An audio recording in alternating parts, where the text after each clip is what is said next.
Sementara itu inflasi Bali sejak Januari 2024 terus mengalami kenaikan.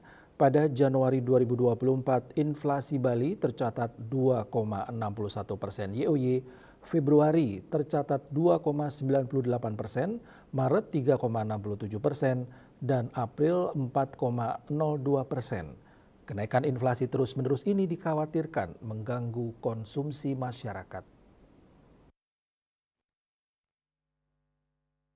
Menurut pengamat ekonomi dari Undiknas, Profesor Ide Bagus Rakeswardana, inflasi 4,02% masih wajar dan tidak terlalu tinggi. Jika inflasi di atas 10%, baru hal ini perlu dikhawatirkan. Jika masih di bawah 5%, inflasi dikatakan cukup terkendali. Ia berharap kenaikan harga bahan pangan tidak berdampak secara psikologis kepada masyarakat.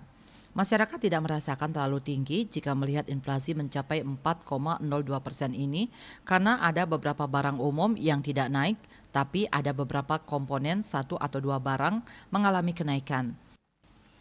Sementara bagi produsen, menurutnya juga ada baiknya karena barangnya mengalami kenaikan sehingga produksinya semakin lancar.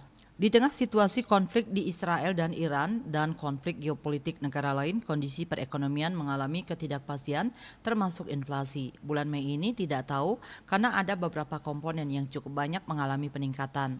Bulan depan perlu dilihat apakah inflasinya akan meningkat.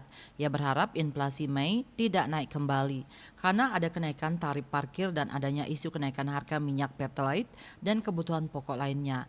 Hal itu secara psikologis akan bisa menaikkan barang. Semua pihak berharap tidak terjadi sehingga stabilitas inflasi terjaga karena inflasi tinggi akan mengakibatkan tidak stabilnya perekonomian.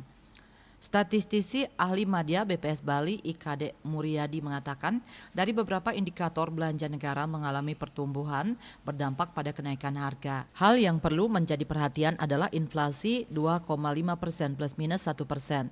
Inflasi kedua kota yaitu Denpasar dan Singaraja tahun 2022 meningkat tinggi dan 2023 menurun dan diharapkan 2024 terjaga. 3 komoditas penyebab inflasi terjadi pergeseran sebelum pandemi dan sesudah pandemi.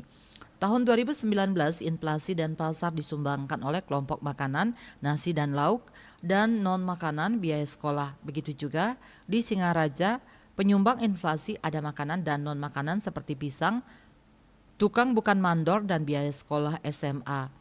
Berbeda dengan tahun 2023, komoditas penyumbang inflasi lebih banyak komoditas makanan. Inflasi tertinggi pada April 2024 bahkan terjadi di Tabanan yang merupakan lumbung padi yaitu 4,42%, Badung 4,15%, Denpasar 3,94%, dan Singaraja 3,69%. Dari sisi komoditas penyumbang inflasi tertinggi yaitu kelompok makanan, minuman, dan tembakau dengan inflasi 9,89% YoY. Penyumbang inflasi tertinggi kedua penyediaan makanan dan minuman restoran sebesar 3,65% dan ketiga pendidikan 3,24%. Cita Maya Bali Post melaporkan.